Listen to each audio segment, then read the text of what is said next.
It's Brian Preston, the money guy. I mean, let's kind of talk about some of the behavioral stuff or ways that they built their wealth. Yeah, I think this is one of the ones that is not incredibly surprising, but it's so affirming when you see this.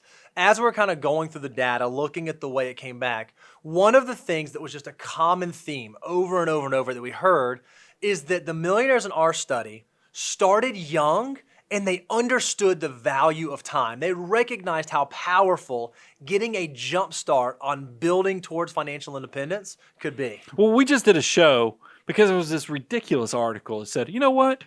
Spend your money while you're young. YOLO. Wait until you get into your 40s before you start saving, because that's actually when your peak earning years are anyway. So you're wasting all efforts in your 20s. That you could not be told worse information. advice, yep. The person who wrote that, without a doubt, did not build their wealth, if they have wealth, the right way. They might have had a windfall, they might have had some other source, but it was not by eating their own cooking. I can tell you that, because here's what we found looking at our client base. Look at this. When did personal finance become a priority? We had a large group, over 20%, 18 to 24. That's early super on. early. Those are Super financial early on. mutants.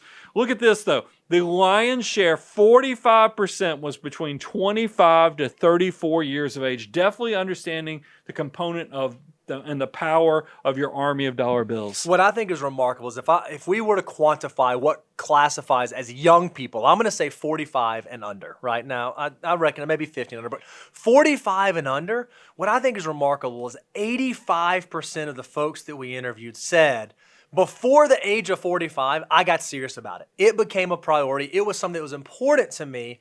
I think that's because they recognize just how valuable time can be for folks that are young and still have a lot of time for their dollars to work for them. We got a question this morning from a 40-year-old asking if it was too late. Our stat shows that's not the case Not either. at all. You know what? Yeah, the lion's share are younger, but you can even do this as you get into your 40s, get into your 50s. It's going to be a little bit harder, but it can be done, and we have clients that show that and are proof of that.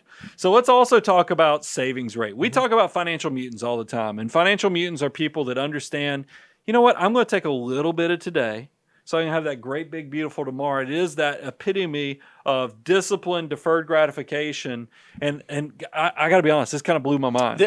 This is the one statistic that I was the most excited about that gave me the most warm and fuzzies, seeing how our people, how you guys, the financial mutants in the audience, actually behave, and it got me super excited. Well, think about this, because we tell everybody you need to be saving between 20 to 25% of your gross income, and that's highly variable based upon your age and your goals of when you want to retire. But look at the stats here. So there is 12% of our clients save between 10 to 19%. But the lion's share, we're talking about 88% save 20% or more, and that's broken out between 29% save between 20 to 25%, and then greater than 25% is 41%. I mean, that is a financial mean. If you could think about the income that you have, saving over 25% of the gross, there is just almost no way you're not going to set yourself up for long-term financial independence if you can do that. Now, if you're a young person out there, maybe you're someone out there that doesn't have a lot of discretionary cash flow, don't let that throw you off. Don't let that be discouraging. Start somewhere. Even if all you can do is start today saving $50 a month, $100 a month, just start somewhere and try to get better at it. Try to increase that savings rate so that you do get to that 20 to 25%, because that is a common thread across folks who've had financial success.